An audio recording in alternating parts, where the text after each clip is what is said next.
ఈ ఉగాది నుండి astrology plus law of attraction తో కొత్త జీవితాన్ని మొదలు పెట్టండి. వెంటనే జేకేఆర్ గురువు గారి పర్సనల్ అపాయింట్మెంట్ తీసుకోండి. మాది విజయవాడ.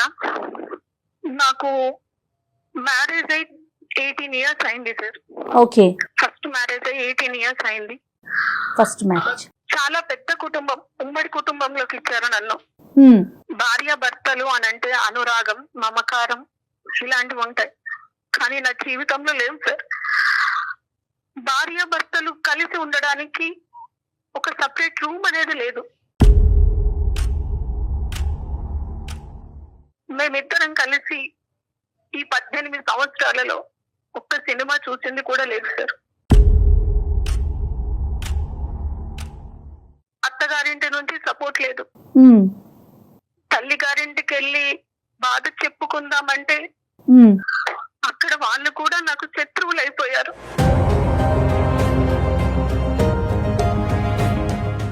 అసలు మీ వారు ఏం చేస్తుంటారండి?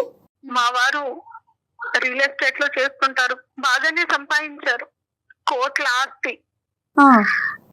ఆడపడుచులు మరిది కూడా ఉన్నారు. Okay okay.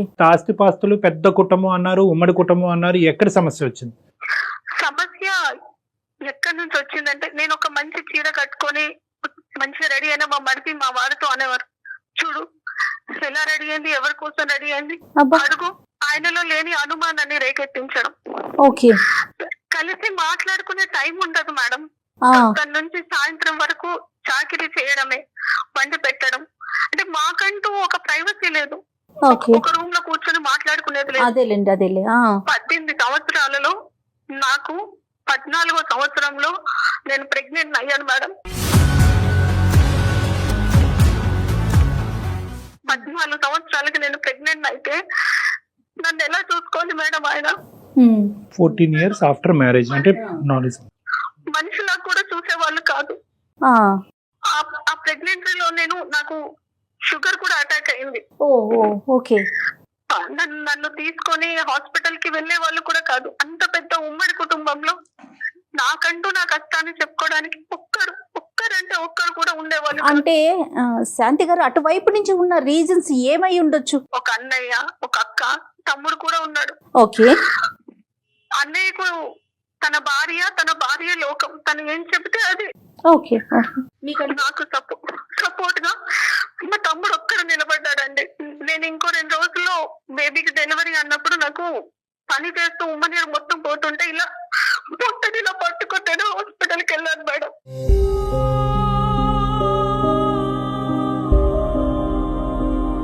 నాతోనే ఒక్కరు కూడా రాలేదు. ఇంత పెద్ద ఉమ్మడి కుటుంబంలో పొట్టనిలా పట్టుకొని ఆటోలో నేను వెళ్ళిపోతే బేబీ కడుపులోనే చచ్చిపోయింది మేడం.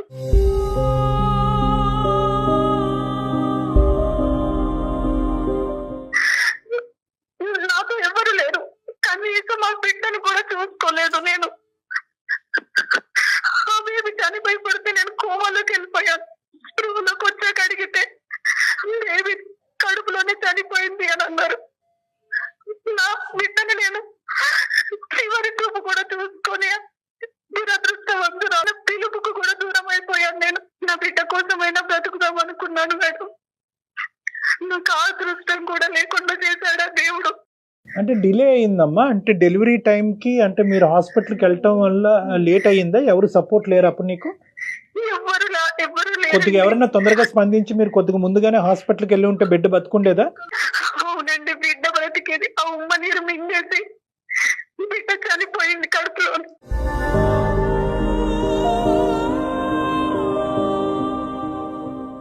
అమ్మ డయాబెటిక్ అన్నారు కదా, అది కంట్రోల్లో ఉందమ్మా ఆ టైం అప్పుడు? షుగర్ కి సంబంధించినటువంటి ట్రీట్మెంట్ అన్నదా సవ్యంగా జరిగిందా? ప్రెగ్నెన్సీలో డయాబెటిక్ అయితే కనుక చాలా స్పెషల్ కేర్ తీసుకోవాలి. Pregnancy it self is a burden for a women అమ్మ. అంటే ఫిజియలాజికల్ గా, మెంటల్ గా ఒక బర్డెన్. ఆ టైంలో ఆ అమ్మాయికి మోరల్ సపోర్ట్ లేదు, ఇమోషనల్ సపోర్ట్ లేదు. దానికి తోడు ఈ అమ్మాయి దురదృష్టం 14 ఇయర్స్ తర్వాత ప్రెగ్నెంట్ అవటము, ఫిజికల్ ప్రాబ్లమ్స్ రావటం, ఉమ్మనీరు బేబీ తాగటం, డయాబెటిక్. సో అన్ని కలిసి వచ్చినాయి పాపం తనకి. కలిసి రావటం ఒకటిని. ఒకప్పుడు ఇలాంటి సమస్యలు సర్వసహజంగా చూస్తూ ఉంటాం అమ్మా. Only thing that she would have needed at this point is support. అనేది లేకపోవడం. అమ్మాయికి ఏంటంటే ఇమోషనల్ గా, మోరల్ గా సపోర్ట్ లేదు అనేది ఇంతవరకు బాధపడింది. అవునవును. ఫిజికల్ గా తనకి శారీరపరంగా ఒక సమస్య వచ్చి తన జీవితం అనేది ఆ బిడ్డ జీవితం ఒక రిస్క్ లో పడినప్పుడు కూడా ఎవరు ముందుకు రాలేదు. ఇట్లా నాకు అయినాక కూడా మా వారు కనీసం ఎలా ఉంది, ఓ పర్లేదు మళ్ళీ మనకు పిల్లలు పుడతారు అన్న సపోర్ట్ కూడా లేదు మేడం. మోరల్ సపోర్ట్ ఎప్పుడు లేదమ్మా. అంటే నువ్వు ఎవరు లేరు, నువ్వు నా జీవితానికి పట్టిన శనివి, ఇంకా నువ్వు నాకు బిడ్డల్ని కూడా ఇవ్వలేదు అన్నట్టుగా. నువ్వు ప్రెగ్నెంట్ అవటం అన్నది అసలు అతనికి ఇష్టమేనా అమ్మా? అంటే 14 సంవత్సరాల తర్వాత నువ్వు ప్రెగ్నెన్సీ వచ్చింది, గర్భం దాల్చావని చెప్పి నీకు ఎంత ఆనందం ఉందో అందులో కొంతవరకైనా అతనికి లేదు. ఆయనకు ఎంతసేపు ఆయన బిజినెస్, ఆయన ఫ్యామిలీ, ఆయన చెల్లెళ్ళు, ఆయన తమ్ముడు, ఇదే ఆయనకు లోకం. సో ఇంట్లో ఒక పని చేయడానికి ఒక ఆడది అంతే. ఆ ఇంట్లో పని మనిషిగా చూస్తున్నారు, మీకంటూ ఒక స్వేచ్ఛ పెట్టడానికి. కానీ ఇంతకంటే విచిత్రం ఏంటంటేనమ్మా, ఒకటి శాంతి, ఓకే అత్తింటి వాళ్ళు ఇలా ప్రవర్తిస్తారని చాలా సందర్భాల్లో చూసాం. కానీ ఇప్పుడు 1 సంవత్సరం 2 సంవత్సరాల పాటు సర్దుకుపోవమ్మా, సమస్యలు సద్దుమనగా అవుతాయి. అత్తింట్లో ఇలాంటి అలాగే చెప్పేవారండి. అమ్మగారు సర్దుకుపోమ్మా, మా పరువు పోతుంది. నాన్నగారు అనేవారు, వెనక్కి వచ్చేసేయమ్మా, నేను నిన్ను చూసుకుంటాను, వెనక్కి వచ్చేసేయమ్మా అని. ఆయన మారకపోతాడా, నా ప్రేమను అర్థం చేసుకోలేకపోతాడా, ఆయనకు మారకపోతాడా అని ఇంకా నా వల్ల కాలేదు. నాన్నగారు కూడా మొత్తం మంచాన పట్టేసి నా మీద రందితో బాధతో ఆయన మంచాన పడితే ఇంకా నేను ఒక్కసారి చివరి చూపు కన్నా వెళ్ళేసి వస్తాను అని ఎంత బతిలాన్నా కూడా పంపించలేదండి.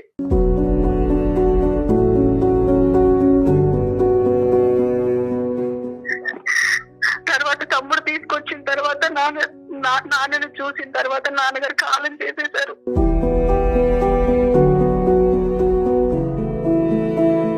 తమ్ముడు ఇంకా పంపించలేక, నీ ఆరోగ్యాన్ని నేను చూసుకుంటాను, నీకు నేను ట్రీట్మెంట్ ఇప్పిస్తానని సైకియాట్రిస్ట్ దగ్గర తీసుకెళ్లి ట్రీట్మెంట్ కూడా ఇప్పించారండి.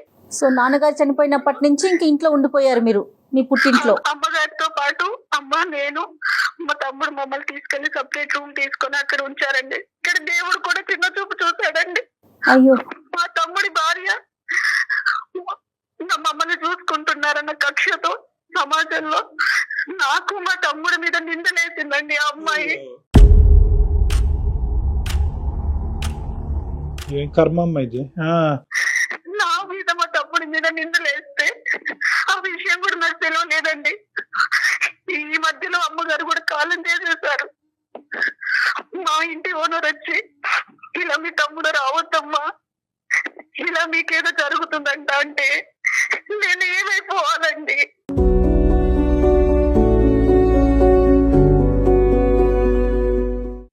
సొంత తమ్ముడండి, ఒక్క తల్లి కడుపులో పుట్టిన పిల్లలం మేము. ఆమె స్వార్థానికి మా మీద నిందలేస్తే ఏమైపోవాలి?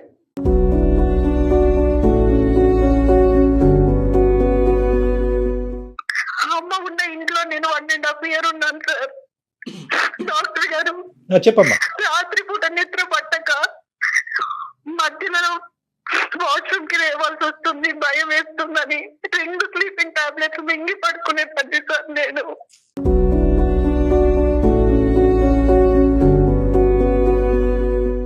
మరి తమ్ముడు ఇప్పుడు నీతోనే ఉన్నాడమ్మా? తమ్ముడు నీకు సపోర్టివ్ గానే ఉన్నాడా? తమ్ముడు కాంటాక్ట్ లో లేడు, వాడికి నేను దూరంగా వచ్చేసాను. నేను అవన్నీ అంటే ఇట్లా నిందలు పడుతున్నాయని తెలిసి మధ్యలో ఒక సంబంధం వస్తే 2వ పెళ్లి చేసుకొని వచ్చేసాను సార్. అతను అనవసరంగా నీ వల్ల అతని జీవితం పాడవుతుందని చెప్పి అతని దగ్గర నుంచి కూడా దూరం అనేసి. అవును సార్, వాడికి 2 ఆడపిల్లలు సార్. వాళ్ళ జీవితం మీద కూడా మర్చిపడుతుంది కదా సార్. అదేనమ్మా, నాకు అర్థమైంది. సో ఫైనల్ గా ఏంటంటే, ఎవరికి నేను భారం అవ్వకూడదు, నా వల్ల ఎవరికి కష్టం రాకూడదు అని చెప్పి అటువైపు అత్తింటి నుంచి ఇటువైపు పుట్టింటి నుంచి దూరంగా వచ్చి ఒంటరిగా టైలరింగ్ చేసుకుంటూ బతుకుతున్నాం. అవును సార్. అప్పుడు ఈ వ్యక్తి ఎలా పరిచయం అయ్యారమ్మా? ఎవరో వచ్చారు, పెళ్లి చేసుకున్నారని అంటున్నారు కదా, అతను ఎవరు, ఎక్కడి నుంచి వచ్చాడు, ఎలా పరిచయం అయ్యాడు? నేను గ్రాడ్యుయేషన్ చేశాను సార్, ట్యూషన్స్ చెప్పేదాన్ని నేను. సో ఆ ట్యూషన్ లో ఒక అబ్బాయి వచ్చి, మేడం ఇట్లా ఒకరున్నారు మేడం, మ్యారేజ్ చేసుకుంటా అంటున్నారు, బాగా వెల్ సెటిల్డ్ అన్నప్పుడు నేను మాట్లాడానండి. ఇది నా జీవితం, నేను మళ్ళీ చేసుకోవాలంటే నాకు చాలా ధైర్యం కావాలి, ఎంత నేను అనుభవించేశాను అని అంటే, లేదు నన్ను చేసుకుంటూ సుఖపడతావు, నీకు మంచి జీవితం ఇస్తానని నమ్మించాడండి. అతని ఫ్యామిలీ బ్యాక్గ్రౌండ్ ఏంటమ్మా? అతనికి పెళ్లి అయిందా? అతని వయసు ఎంత? పెళ్ళయింది, ఆయనకి 2 పిల్లలు సార్. పెళ్లికి వచ్చిన పిల్లలు ఉన్నారు. భార్య ఏమైంది? భార్య చనిపోయింది సార్. చనిపోయింది. ఓకే. ఓకే. కేవలం ఈ స్టూడెంట్ పరిచయం ద్వారా ఏర్పడినటువంటి ఒక పరిచయం. అవును సార్. ఇంకా మీరు ఇంకేమీ వాకప్ చేయలేదు అతను ఎవరు నిజం అంటే భార్య ఎటువంటి పరిస్థితుల్లో చనిపోయింది, చాలా ఇంపార్టెంట్ ఫ్యాక్టర్. ఏది వాకప్ చేయలేదు సార్. నా తమ్ముడైనా సంతోషంగా ఉండాలి, నా దగ్గరికి ఇంకా రావద్దు, వాడైనా వాడు ఫ్యామిలీతో బాగుండాలని నేను ఈ పెళ్లి చేసుకుని వచ్చేసాను. ఓకే. ఈ పెళ్లి చేసుకోవడం ఎలా అంటే పెనంలో నుంచి కుంపట్లో పడ్డట్టు అయిందండి నా పరిస్థితి. అర్థమవుతోందండి, అర్థమవుతోంది. ఎదిగిన పిల్లలు. ఈయన పెళ్లి చేసుకున్న 4 నెలలకి నాకు చెప్పేశాడు, నాకు ఇంట్లో పని మనిషి కోసం అని నేను పెళ్లి చేసుకున్నానని.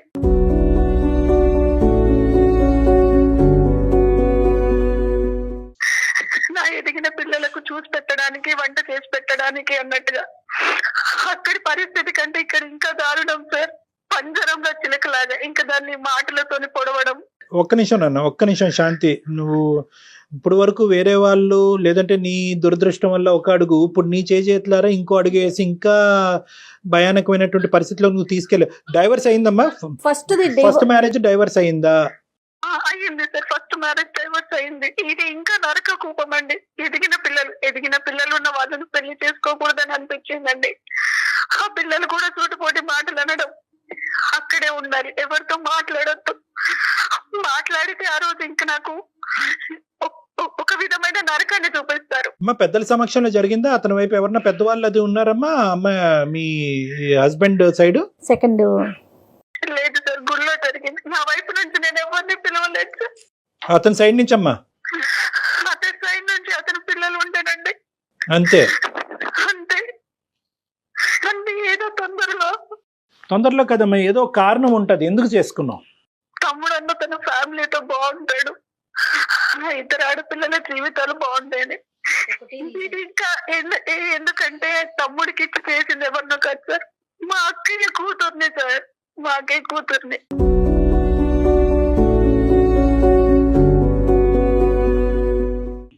అంటే నేను తనకి పిన్నిని సార్.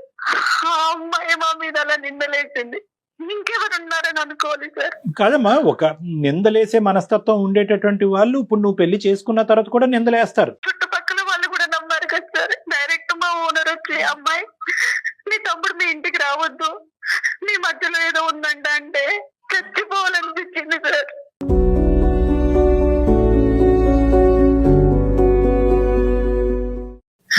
నిజంగా అమ్మ, ఒక నిందేసేటటువంటి పరిస్థితి వచ్చినప్పుడు దానికి మీరు ఎంచుకున్నటువంటి పరిష్కారం మాత్రం తొందరపాటు పరిష్కారం. అది నేను చెప్పాలి అని అనుకుంటున్నాను. నిందేసేటటువంటి ఎవరో నిందేయలేదు, సొంత మీ అక్క కూతురే. అంటే మీ కుటుంబ సభ్యుల్లోనే ఒక నిందేసినప్పుడు, అంటే మీ కుటుంబం గురించి బాగా తెలిసి చూసినటువంటి ఒక వ్యక్తే ఇలా నిందేసినప్పుడు వాళ్ళ యొక్క ఇంగితం ఏంటి, వాళ్ళ యొక్క ఆలోచన శైలి ఏంటి అన్నది మనకు అర్థం అవుతుంది.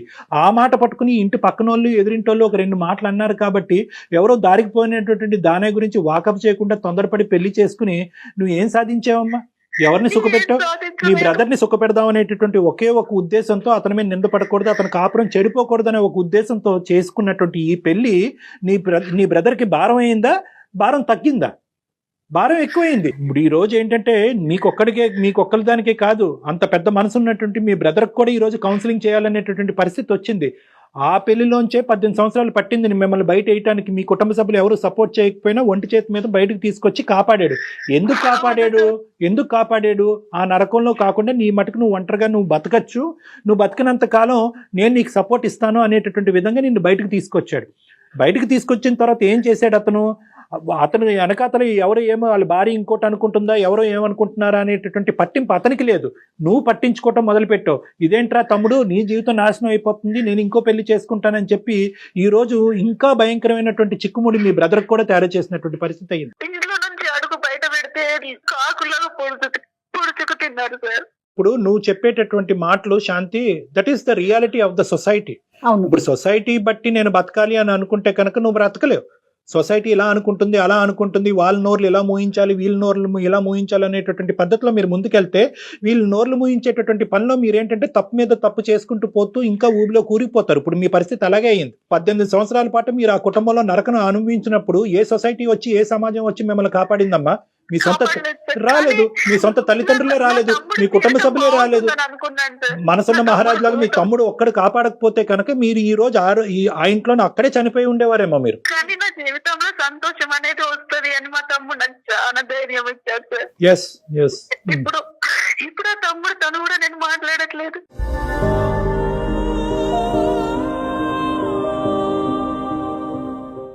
వాడు ఎక్కడ ఉన్నాడో కూడా తెలియదు నాకు. ఆ సపోర్ట్ కూడా పోగొట్టుకుంది ఆ అమ్మాయి. ఏం బాధపడాలా, కోప్పడాలా, ఏంటో అది అర్థం ఎవరితో కాదు. మాట్లాడలేదు. ఎవరికైనా బహుశా ఫోన్ మీరు చేసినా శాంతి గారు ఫస్ట్ ఇష్యూ అయిపోయిన తర్వాత ఎప్పుడైతే మీ బ్రదర్ మీకు సపోర్ట్ చేశారో అప్పుడు మంచి నిర్ణయం, ఒక స్ట్రాంగ్ గా డెసిషన్ తీసుకొని పోని ఆ నిర్ణయాన్ని మీ తమ్ముడితో డిస్కస్ చేసి ముందుకెళ్ళినట్లయితే ఈ రోజు అతని సపోర్ట్ ఉండేదేమోనండి. అవును సార్, అవును మేడం. గతం గత జరిగింది జరిగిపోయింది. తమ్ముడి జీవితాన్ని కాపాడాలని అనుకుని తమ్ముడినే పోగొట్టుకున్నారు మీరు, తమ్ముడినే దూరం అవును చేసుకున్నారు. సార్. ఇంతకంటే వాడు కూడా ఆ అమ్మాయితో విడాకులు తీసుకున్నాడంట.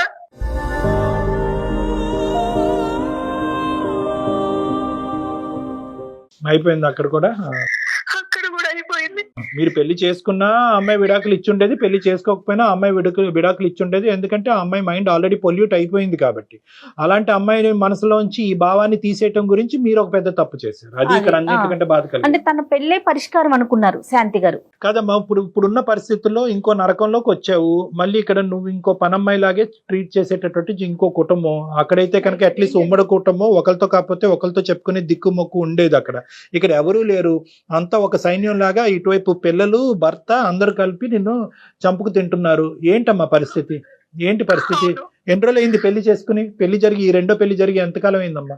6 సంవత్సరాలు అవుతుంది. ఎక్కడ ఉంటున్నారు మీరు? కరెక్ట్ గా అడ్రస్ కూడా తెలియదు సార్. సూర్యాపేట నుంచి ఎక్కడో లోపలికి. ఏంటమ్మా? నన్ను ఒక సూర్యాపేట నుంచి చాలా లోపలికి రావాలి సార్. నువ్వు ఎక్కడున్నావు కూడా నీకు తెలియదమ్మా? అడ్రస్ కూడా తెలియదు సార్. నాకు షుగర్ కదా సార్. ఇంట్లో పని చేస్తూ నాకు బొటన వేలు ఇట్లా పాడైపోయి మొత్తం వేలంతా పాడైపోయినా నన్ను హాస్పిటల్ తీసుకెళ్ళలేదు సార్. నువ్వే ఒక దండగా అంటే నీకు ఇంకా ట్రీట్మెంట్ కూడా అంటాడు ఆయన.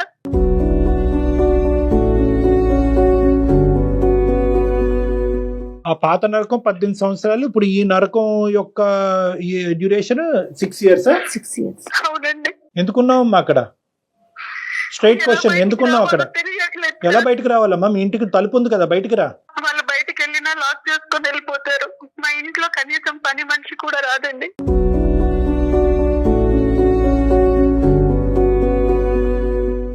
అది కదమ్మా ఒక ఎప్పుడైనా ఇంటికి వచ్చినా నేను మాట్లాడకూడదు వాళ్ళతో. ఇప్పుడు అర్థమైంది కదా ఆ ఇంట్లో ఇంకో స్త్రీ ఎలా చనిపోయింది అన్నది.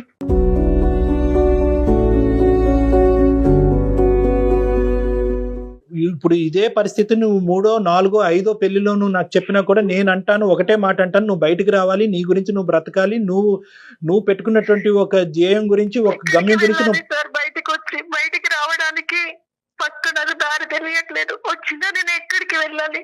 నో అలా కదమ్మా, ఎక్కడికి వెళ్తావు అనేటటువంటి సెకండరీ ఇష్యూ అమ్మా. ఇక్కడ ఉండి చచ్చిపోకుండా ఫస్ట్ నిన్ను నువ్వు కాపాడుకోవాలి. ఎక్కడికి వెళ్తావు అన్నది బయటకు వచ్చాక ఆలోచిద్దాం. నీకు డిగ్రీ ఉంది, టైలరింగ్, కానీ నా బాధ ఒక్కసారి ఎవరికైనా చెప్పుకుందాం అనిపించింది. సంతోషం అమ్మా, చాలా సంతోషం. ఈ రోజు వాళ్ళు బయటకు వెళ్ళినప్పుడు మాకు ఎలాగైతే ఫోన్ చేసావో, నీకు బోల్డ్ అంత లీగల్ సిస్టమ్ సపోర్ట్ ఉంది. నువ్వు ఎలా అయితే మాకు ఫోన్ చేసావో అలాగే నువ్వు 100కి ఫోన్ చేయి, పోలీసులకు ఫోన్ చేయి. ఇలా నేను నరకయాతను అనిపిస్తున్నాను, ఇక్కడ బంధించి పెట్టారు, నన్ను ఒక జైల్లో పెట్టారు, నన్ను ఇలా నేను ఒకసారి 100కి డైల్ చేశాను. అది అంతకన్నా నరకం చూపించాడు ఆయన వచ్చి. సొసైటీలో నాకంటూ ఒక పేరుంది, నువ్వు ఏదైనా అనుకుంటే జరిగిపోదని, నన్ను దాటి ఏ విషయం వెళ్ళలేదు అని. ఎటొచ్చి ఏంటంటే మీరేమనుకున్నారు అంటే కనుక మీరు ఇంకా ఆ గిల్ట్ లోనే ఉండిపోయారు. అరే తొందరపడి పెళ్లి చేసుకున్నాను, రెండో పెళ్లి, మొదటి పెళ్లిలో బ్రదర్ వచ్చి కాపాడాడు, ఈ పెళ్లిలోంచి కూడా ఇంకోళ్ళు ఎవరో వచ్చి కాపాడతారని మీరు వెయిట్ చేస్తున్నారేమో, ఎవరు రారు. ఇది మీకు మీరుగా తీసుకోవాల్సినటువంటి నిర్ణయం. మీరు గట్టిగా అనుకుంటే కనుక ఎల్లకాలం అలా బందికానాలాగా వాళ్ళు ఉంచేటటువంటి అవకాశం లేదు. మీరు ఒక అవకాశం చూసుకుని స్ట్రైట్ అవే బయటకు రండి. ఫస్ట్ ఆఫ్ ఆల్ ఏంటంటేనమ్మా, మీరు ఎక్కడ ఏ తలుపు ఏ డోర్ నాక్ చేసి హెల్ప్ తీసుకోవాలనేటువంటి ఫస్ట్ మీకు అర్థం అవ్వాలి. ఇంకా ప్రపంచం అంత గుడ్డి బారిపోలేదమ్మా. ఇంకా సమాజంలో లా ఉంది, మీకు హెల్ప్ చేసేటటువంటి NGO ఆర్గనైజేషన్స్ ఉన్నాయి, సామాజిక పరమైనటువంటి సోషల్ ఆర్గనైజేషన్స్ ఉన్నాయి, స్త్రీలకు సపోర్టివ్గా లీగల్ సిస్టమ్ ఉంది. అటువంటి తలుపులు తట్టడం అనేటటువంటిది మీరు ఒక ఆలోచన కింద పెట్టుకోవాలి. మీరు ఇంకా సెంటిమెంట్స్లోని గిల్ట్లోనే ఉండిపోతున్నారు. పెళ్ళి అయ్యింది, పిల్లలు ఉన్నారు, రెండో పెళ్ళి తప్పు విధంగా వచ్చి నేను పెళ్లి చేసుకున్నాను కాబట్టి ఈ రోజు కాకపోతే రేపైనా కూడా ఇక్కడ మారిపోతారు, నన్ను పని మనిషిలా చూడకుండా ఒక మనిషిలా చూస్తారు అనేటటువంటి ఒక హోప్తో, ఒక పనికిరాని హోప్తో ఎక్కడైతే కూరుకుపోతున్నారో అక్కడే ఇంకా కూరుకుపోతున్నారు. ఇది మీరు ఇందులోంచి అంటే 6 సంవత్సరాలు అయిపోయింది, మళ్ళీ ఇందులో 6 సంవత్సరాలు అయిపోయింది. ఇప్పుడు ఏమనుకుంటారంటే అరే ఆల్రెడీ 6 years అయింది కదా, ఇంకెక్కడికి వెళ్తానులే, ఇంకా అంతా అయిపోయింది, తమ్ముడు లేడు, ఎవరు లేరు, ఇక్కడే చచ్చిపోతానని అనుకుంటున్నారు. అది కరెక్ట్ కాదు. మీ గురించి మీరు బ్రతకాలి, ఒక స్వేచ్ఛాయుతమైనటువంటి జీవితాన్ని మీరు బతకాలి. మీ జీవితం మీద మీకు నమ్మకం రావాలి. నాకు ఇంకో భయం కూడా ఉంది డాక్టర్ గారు. బయటికి వచ్చాక ఈయన నన్ను బతకనిస్తాడా? ఈయన గురించి నేను చెడుగా చెప్తే ఇలా అమ్మా, జరుగుతుందని. నువ్వు ఎలాగైతే భయపడుతున్నాడో ఆ మనిషిలో కూడా ఒక భయం అన్నది ఉంటుంది. ఆ మనిషిలో భయం పుట్టించాలి మీరు. ఆ మనిషిలో భయం పుట్టించాలి. మీరు నొక్కవలసినటువంటి బటన్ నొక్కట్లేదు కాబట్టి అతను ఇలా పబ్బాన్ని గడుపుతున్నాడు. ఒక స్త్రీ ఎలాగైతే కనుక ఇతను బాధ తట్టుకోలేక చచ్చిపోయిందో, నువ్వు కూడా అలా బాధ తట్టుకోలేక ఇలా క్షీణించబడి అలా చచ్చిపోతావు అనేటటువంటి వెయిటింగ్ గేమ్ అతను ఆడుతున్నాడు. అప్పుడు ఇంకో కొత్త పని మనిషి ఆ ఇంట్లోకి వస్తుంది అనేటటువంటి ఆలోచనతో అతను ఉన్నాడు. ఒక స్వార్థపూరితమైనటువంటి మనిషిలో నువ్వు భయపడటం కాదు, నువ్వు అతన్ని భయపెట్టాలి. ఒక పోరాట పట్టణంతో ముందుకెళ్తేనే ఇలాంటి వాళ్ళకి బుద్ధి వస్తుందమ్మా.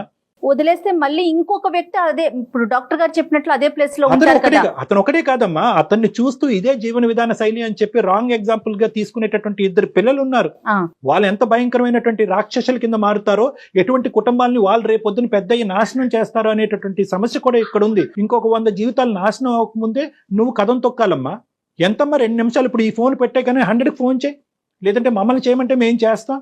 మీ లొకేషన్, వాట్సాప్ లొకేషన్ మాకు షేర్ చేయండి, మీరు ఎక్కడున్నారో మాకు చెప్పండి, మేము పోలీసులకు అక్కడ పంపిస్తాం. మేము నువ్వు అందులోంచి బయటపడు, విడుదలవు. అలాగే డాక్టర్ గారు.